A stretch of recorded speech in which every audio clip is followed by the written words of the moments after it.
জিয়াউর রহমান ফাউন্ডেশনের প্রেসিডেন্ট, এদেশের 18 কোটি মানুষ, শুধু বগুড়া নয়, শুধু বাগবাড়ি নয়, এদেশের 18 কোটি মানুষের নয়নের মণি, যার অপেক্ষায় গোটা বাংলাদেশ। জিয়াউর রহমান ফাউন্ডেশনের প্রেসিডেন্ট জনাব তারেক রহমান। ধন্যবাদ। বিসমিল্লাহির রহমানির রহিম। আজকে জিয়াউর রহমান ফাউন্ডেশন কর্তৃক আয়োজিত আজকের এই অনুষ্ঠানের, এই মেডিকেল ক্যাম্প অনুষ্ঠানের সম্মানিত সভাপতি ডক্টর ডোনার, মঞ্চে উপস্থিত এই এলাকা থেকে নির্বাচিত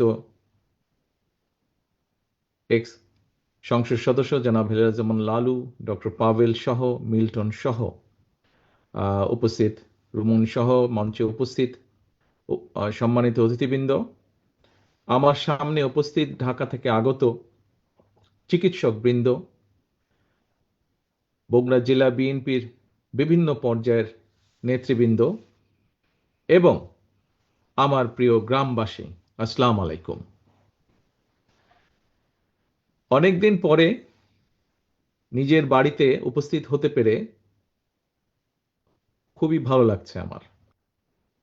আজকে মনে হচ্ছে অনেকদিন পরে নিজের পরিচিত মানুষগুলার মাঝে এসে দাঁড়াতে পেরেছি। প্রিয় উপস্থিতিবৃন্দ, আজকে সকাল থেকে এখানে এই যে মেডিকেল ক্যাম্পটি অনুষ্ঠিত হলো এবং এই মেডিকেল ক্যাম্পে আজকে যে চিকিৎসক বৃন্দরা উপস্থিত হয়েছিলেন, তাদের সময় দিয়েছেন, পরিশ্রম করেছেন এই এলাকার মানুষদেরকে বিনামূল্যে চিকিৎসা দেওয়ার জন্য।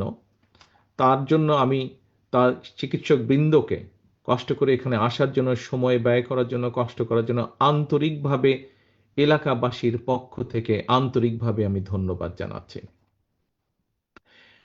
এই যে আজকে যে কাজটি এখানে অনুষ্ঠিত হয়েছে, অর্থাৎ মানুষকে, কতগুলো মানুষকে যাদের পক্ষে হয়তো সম্ভব হয় না এরকম চিকিৎসা পাওয়া, অর্থাৎ মানুষকে সহযোগিতা করা বা সাহায্য করা বা তার বিপদে পাশে দাঁড়ানো, এই যে কাজটি, এইটি কেন করা হলো? দেখুন, এখানে আমরা যারা আজকে, আমি বলুন, আমার নেতাকর্মী যারা আছে, মঞ্চে যারা আছে, মঞ্চের বাইরে অনেক মানুষ উপস্থিত আছেন, যারা আমরা সরাসরি বাংলাদেশ জাতীয়তাবাদী দল বিএনপির রাজনীতির সাথে জড়িত। আমরা রাজনীতি কার জন্য করি? আমরা রাজনীতি মানুষের জন্য করি, অর্থাৎ দেশ এবং দেশের মানুষের জন্য আমরা রাজনৈতিক দল হিসাবে বিভিন্ন পরিকল্পনা গ্রহণ করি।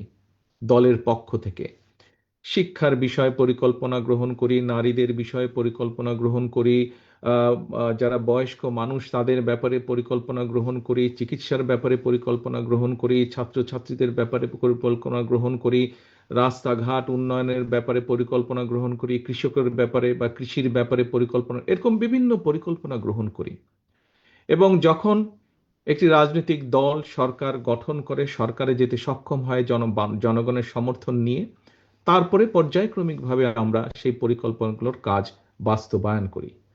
কিন্তু প্রিয় উপস্থিতিবৃন্দ, রাজনীতির পাশেও, রাজনীতিটাই তো মানুষের জন্য করা, সেই রাজনীতির পাশেও কিন্তু মানুষের কাজ করা যায়, মানুষের জন্য কাজ করা যায়। কারণ রাজনীতিও করি আমরা মানুষের জন্য, অর্থাৎ মানুষ কিন্তু মানুষের জন্য। আল্লাহ তাআলা আমাদেরকে সৃষ্টি করেছেন সৃষ্টির সেরা জীব হিসাবে, এবং সেই হিসাবে আমাদের দায়িত্ব হচ্ছে, যেমন একজন মানুষ যার পক্ষে সম্ভব, সে যেরকম আরেকজন মানুষ যার পক্ষে সম্ভব নয় তাকে সাহায্য করা, সহযোগিতা করা, একইভাবে মানুষের দায়িত্ব হচ্ছে পৃথিবীর তাবৎ আল্লাহর সৃষ্টি সকল কিছুর প্রতি যত্ন নেওয়া। এবং এই সকল বিবেচনা বোধ থেকেই আজকে থেকে প্রায় 27 বছর আগে জিয়াউর রহমান ফাউন্ডেশনের ভিত্তি প্রতিষ্ঠিত হয়।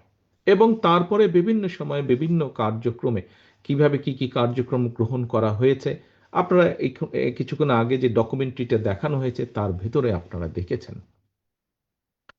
এখন আজকে যেহেতু এখানে মোস্টলি চিকিৎসক বৃন্দ এখানে উপস্থিত আছেন, এখানে চিকিৎসা ক্যাম্প বা মেডিকেল ক্যাম্প একটি হয়েছে, আমি এই অনুষ্ঠানের যেই মূল বিষয়টি সেটির ভিতরে থেকে আমি সামান্য দু একটি কথা আপনাদের সামনে তুলে ধরতে চাই।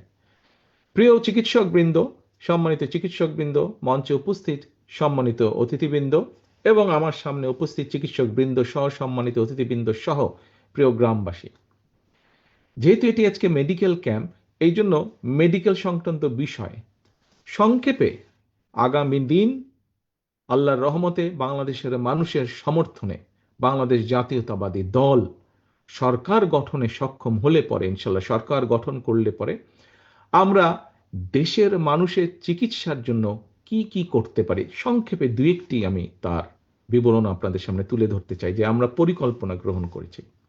এখানে কিছুক্ষণ আগে আপনারা শুনেছেন যে প্রিভেনশন, অর্থাৎ প্রথমেই যদি আমরা ব্যবস্থা গ্রহণ করি তাহলে কিভাবে রোগ বালাই এই বিষয়টিকে আমরা ঠেকিয়ে দিতে পারবো। এই প্রিভেনশন নিয়ে আমরা কাজ করছি। পৃথিবীর উন্নত দেশগুলোতে, সব দেশগুলোতেই, যেমন আমি যে যুক্তরাজ্যে বসবাস করছি, এই দেশে যে সকল নাগরিক বৈধভাবে এই দেশে বাস করে, যে কোনো নাগরিক তার যে কোনো রকমের চিকিৎসা এই দেশের সরকার বহন করে এবং চিকিৎসা ব্যবস্থা নেয়। প্রিয় উপস্থিতিবৃন্দ, এই দেশে জনসংখ্যা হচ্ছে 7 কোটি যুক্তরাজ্যে। বাংলাদেশের জনসংখ্যা প্রায় 20 কোটি অন্তত। এই দেশের সরকারগুলো, যদিও এই দেশটা ভূখণ্ড হিসাবে বড় কিন্তু জনসংখ্যায় ছোট, কিন্তু বাংলাদেশ ভূখণ্ড হিসাবে এই দেশের তুলনায়, যুক্তরাজ্যের তুলনায় ছোট হলো জনসংখ্যার ভিত্তিতে অনেক বড়, বাংলাদেশ 3 গুণ বড়। কিন্তু এই যুক্তরাজ্যের সরকারও এই চিকিৎসা ব্যবস্থায় মানুষকে দিতে গিয়ে হিমশিম খাচ্ছে। তারা একটা ধনী দেশ কিন্তু তারপরেও তারা হিমশিম খাচ্ছে। তাহলে চিন্তা করুন বাংলাদেশের কি অবস্থা হবে। আমরা তো এখনো সেরকম ধনী দেশ হতে পারিনি, এখনো আমরা মধ্যবিত্ত বা একটি গরিব দেশের কাছাকাছি আমরা হয়তো একটা দেশ। আমাদেরকে আরো অনেক দূর যেতে হবে, অনেক পরিশ্রম করতে হবে, দেশটাকে আমাদের গড়ে তুলতে হবে, আমাদেরকে সামনে এগোতে হবে। এখন কিন্তু এই যে চিকিৎসা ব্যবস্থা, বাংলাদেশে যদি 20 কোটি মানুষের, প্রত্যেকটা মানুষের তো চিকিৎসা পাবার অধিকার আছে, প্রত্যেকটা মানুষের। এই যে দেখলেন আপনারা একটু আগে যে ছবি দেখলাম আমরা ডকুমেন্টারিতে, আমরা দেখেছি যে দেখুন হাসপাতালের বারান্দাগুলোতে, হাসপাতালে বেড নাই, বারান্দাগুলোতে মানুষ শুয়ে আছে চিকিৎসা নেওয়ার জন্য। সেটি কেবিনের বারান্দা হোক, হাসপাতালের বারান্দা হোক, কি একটা করুণ একটা দৃশ্য এটা। এখন এই যে আমরা যতই হাসপাতাল তৈরি করি, যতই যা করি না কেন, অর্থনৈতিক অবস্থার উপর একটি চাপ পড়ে। এই যে মানুষগুলো আসছে তাদেরকে চিকিৎসা দিতে হয়, ডাক্তার লাগে, নার্স লাগে, হসপিটালে বেড লাগে, অপারেশনের জিনিসপত্র লাগে, ওষুধপত্র সবকিছু লাগে। এখন যুক্তরাজ্যের মতন দেশ হিমশিম খাচ্ছে। হ্যাঁ, এখনো এদের দেশে বারান্দায় রোগী থাকে না, নিচে রোগী থাকে না, বিছানাতেই থাকে, তারপরেও তারা হিমশিম খাচ্ছে।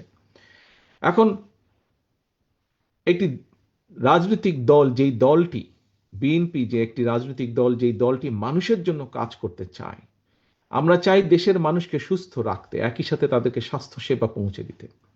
সেই জন্য আমরা পরিকল্পনা গ্রহণ করেছি। এখানে বেশ কিছু মুরব্বী উপস্থিত আছেন। আমি সামনে যে প্যান্ডেল নিচে মানুষ বসে আছেন, বেশ কিছু মুরব্বী উপস্থিত আছেন। মুরব্বী আপনাদের নিশ্চয়ই মনে আছে, এবং অন্যান্য অনেকেই উপস্থিত আছেন, তাদের না দেখলে হয়তো অনেকেরই মনে আছে বা আমরা শুনেছি শহীদ রাষ্ট্রপতি জিয়া রহমানের সময় সারা দেশে একটি পথ ছিল, গ্রামের মানুষ যাতে চিকিৎসা পায়। পল্লী চিকিৎসক নামে একদল মানুষ ছিলেন যারা গ্রামের মানুষকে বেসিক চিকিৎসাগুলো প্রদান করতেন।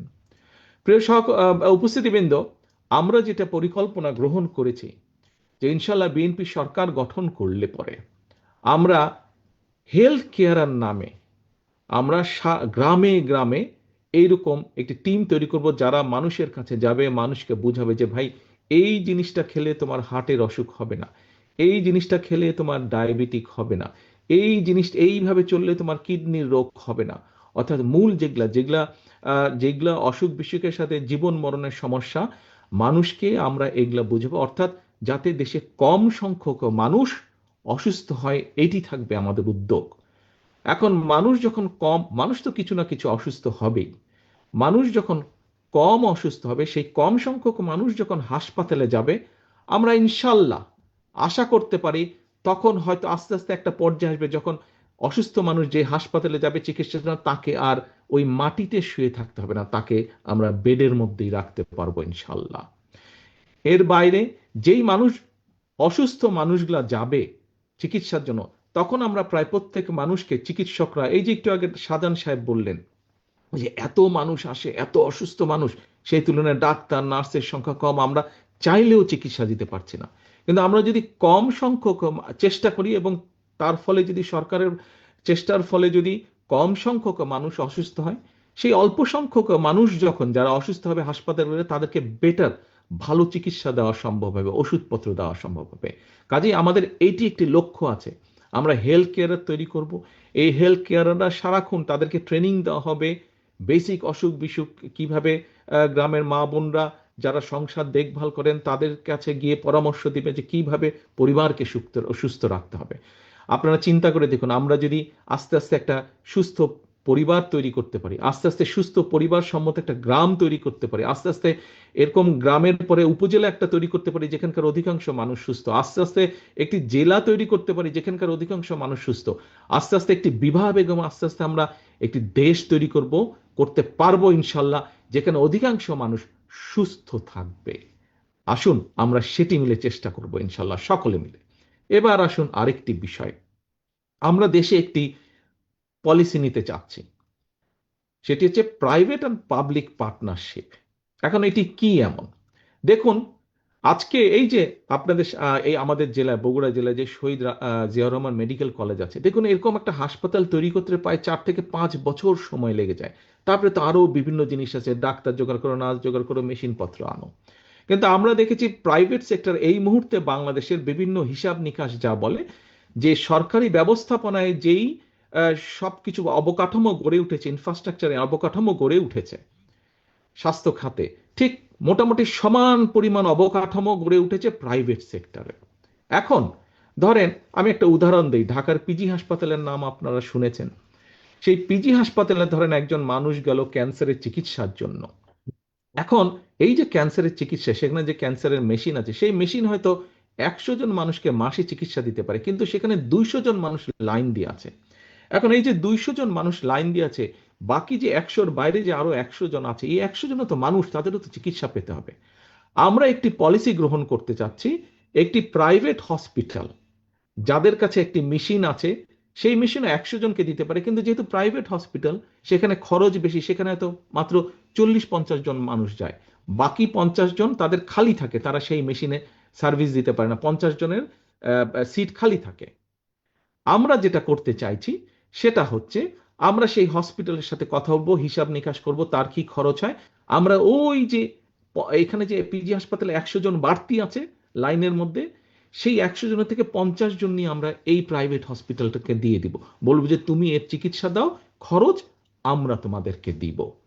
তার ফলে কি হচ্ছে, এইভাবে করে আমরা ভাগ করে দিব, এই যে বাড়তি যারা রোগী থাকবে, এইভাবে করে যেই সকল হসপিটাল আছে, ধরেন ক্যান্সারের বিষয় আমরা ভাগ করে দিব, আমরা হার্টের রোগীর বিষয়ে ভাগ করে দিব, আমরা ডায়াবেটিক ডায়ালিসিস পেশেন্টকে ভাগ করে দিব, কিডনির পেশেন্ট, যেগুলো সিরিয়াস সিরিয়াস অসুখ বিসুখ আছে, এগুলাকে আমরা বিভিন্ন প্রাইভেট হসপিটাল যাদের সেই ক্যাপাসিটি আছে, যারা সেই চিকিৎসা দিতে পারে, যারা ভালো হসপিটাল, এইভাবে করে আমরা ভাগ করে দেব। তার ফলে কি হবে দেখেন, শহীদ জিয়াউর রহমান মেডিকেল কলেজ করতে প্রায় 5 বছর, 4.5-5 বছর সময় লেগেছিল, 4 বছর সময় লেগেছিল। আর আমরা যদি মোটামুটি হিসাব নিকাশ করে এই পলিসিটি গ্রহণ করতে পারি, আমরা 3 থেকে 6 মাসের মধ্যে দেশের মানুষকে আমরা মোটামুটি ভাবে চিকিৎসা দেওয়া শুরু করতে পারবো। কাজেই কাজেই প্রিয় উপস্থিতিবৃন্দ, আমাদের লক্ষ্য হচ্ছে, আমরা আগামী দিনের পরিকল্পনা গ্রহণ করছি যে সরকার ইনশাল্লাহ মানুষের সমর্থনে, আল্লাহর রহমতে সরকার গঠন করতে পারলে আমরা দেশের নারীদের, আমরা যেরকম বলেছি এর মধ্যে আমরা ফ্যামিলি কার্ড দিব, কারণ আমরা চাই দেশের মা বোনদেরকে, এবং এই ফ্যামিলি কার্ডের মালিক হবে, একটি কার্ড দিব আমরা সকল দেশ সরকারের পক্ষ থেকে, প্রত্যেক পরিবারের মা যে থাকবে তার হাতে আমরা দেব, যাতে ধীরে ধীরে সেই মা স্বাবলম্বী হয়ে উঠতে পারে। আমরা যেরকম কৃষকদের ক্ষেত্রে বলেছি আমরা ফার্মার্স কার্ড দেব, ঠিক এই একইভাবে আপনাদের সামনে আমি যে চিকিৎসার যে বিষয়টি সেটি সংক্ষেপে আমি 2টি পরিকল্পনার কথা আপনাদের সামনে তুলে ধরলাম। এইভাবে ঠিক আমাদের শিক্ষার ক্ষেত্রে পরিকল্পনা আছে, কিভাবে আমরা আমাদের আগামী দিনের যে ভবিষ্যৎ ছেলেমেয়েরা তাদেরকে আমরা গড়ে তুলবো, তাদেরকে আমরা বিভিন্ন রকম ছোটবেলা থেকে তাদেরকে আমরা কয়েকটি ভাষা শেখাবো, তাদেরকে আমরা খেলাধুলায় এক্সপার্ট করব, তাদেরকে আমরা বিভিন্ন সংস্কৃতিতে এক্সপার্ট করব, যাতে শুধু পড়ালেখা না, পড়ালেখার পাশাপাশিও তাদের বিভিন্ন রকম কোয়ালিটি থাকে, যাতে তারা জীবনে সাথে সাথে তারা বাকরির জন্য ঘুরতে না হয়, যাতে যে কোনো জায়গায় তারা যখন পড়ালেখা শেষ করবে সাথে সাথে তারা যাতে চাকরি বাকরি খুঁজে পায় অথবা নিজের পায়ে স্বাবলম্বী হয়ে দাঁড়াতে পারে। প্রিয় সহকর্মী বৃন্দ, প্রিয় উপস্থিতি বৃন্দ, প্রিয় চিকিৎসক বৃন্দ যারা আমার সামনে আজকে বসে আছেন, জিয়াউর রহমান ফাউন্ডেশনের মাধ্যমে আমরা চেষ্টা করেছি বিগত 27 বছর ধরে সাধারণ মানুষের পাশে দাঁড়াতে। কতটুকু আমরা পেরেছি পারিনি সেটা হচ্ছে ভিন্ন বিষয়, কিন্তু আমরা আমাদের চেষ্টা করেছি এবং আমাদের এই চেষ্টা আমরা অব্যাহত রেখেছি। একটু আগে আমি বলেছি এখানে আমরা উপস্থিত অধিকাংশ মানুষ হয়তো আমরা বিএনপির রাজনীতির পাশে জড়িত। প্রিয় সহকর্মীবৃন্দ, আজকে এখানে যারা উপস্থিত আছেন শুধু আপনাদের কাছেই আমি আহ্বান রাখছি না, আজকের এই অনুষ্ঠানের মাধ্যমে সমগ্র বাংলাদেশে শহীদ রাষ্ট্রপতি জিয়াউর রহমান, দেশনেত্রী খালেদা জিয়ার যত সৈনিক, বিএনপির যত নেতা কর্মী আছে, আসুন আমরা রাজনীতিটিকে আজ এমনভাবে গড়ে তুলি যাতে আমাদের রাজনীতির মাধ্যমে আমরা আমাদের এলাকার প্রত্যেকটি যেই এলাকায় আছে প্রত্যেকটি সাধারণ মানুষের কাছে সাহায্যের হাত বাড়িয়ে দিতে পারি, সাধারণ মানুষের পাশে, যাতে করে আমরা তাদের বিপদে আপদে তাদের পাশে এসে দাঁড়াতে পারি। অর্থাৎ আমরা সাধারণ মানুষের পাশে তাদের আস্থার প্রতীক, তাদের বিশ্বাসের প্রতীক হিসেবে যাতে আমরা দাঁড়াতে পারি, সেইভাবে আসুন আমরা নিজেদেরকে গড়ে তুলি। বিএনপির প্রত্যেকটা কর্মী, বিএনপির প্রত্যেকটা নেতাকে আজকে আমরা আমাদের মধ্যে রূপান্তর ঘটাই এবং আমরা আমাদের প্রত্যেককে আজকে জনগণের সেবক হিসাবে আমরা গড়ে তুলতে বদ্ধপরিকর হই। আমরা নিজেদেরকে জনগণের সেবক হিসাবে নিজেদেরকে গড়ে তোলার জন্য শপথ গ্রহণ করি। এটিই হোক আমাদের আগামী দিনের রাজনীতির শপথ, এটিই হোক আমাদের আগামী রাজনীতির পরিকল্পনা, এটিই হোক আমাদের আগামী রাজনীতির লক্ষ্য এবং উদ্দেশ্য।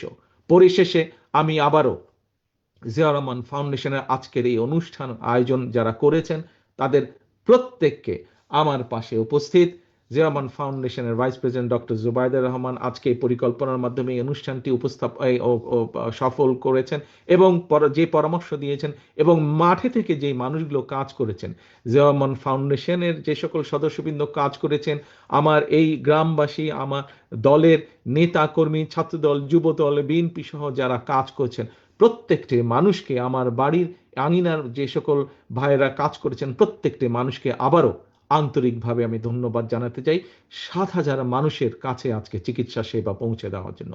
পরিশেষে আমি আবারও চিকিৎসকবৃন্দ যারা ঢাকা থেকে কষ্ট করে এসে 7,000 মানুষকে চিকিৎসা দিয়েছেন, তাদের পরামর্শ দিয়েছেন, তাদেরকেও আবার আন্তরিক ধন্যবাদ জানিয়ে শুভকামনা রেখে আসুন আমাদের লক্ষ্য এবং উদ্দেশ্য একটাই, বাংলাদেশ এবং বাংলাদেশের মানুষকে সেবা প্রদান। সেই প্রতিজ্ঞা রেখে, সেই শপথ রেখে, সেই প্রত্যাশা রেখে আমার বক্তব্য শেষ করছি। আল্লাহ হাফেজ। বাংলাদেশ জিন্দাবাদ, বাংলাদেশ জাতীয়তাবাদী দল জিন্দাবাদ।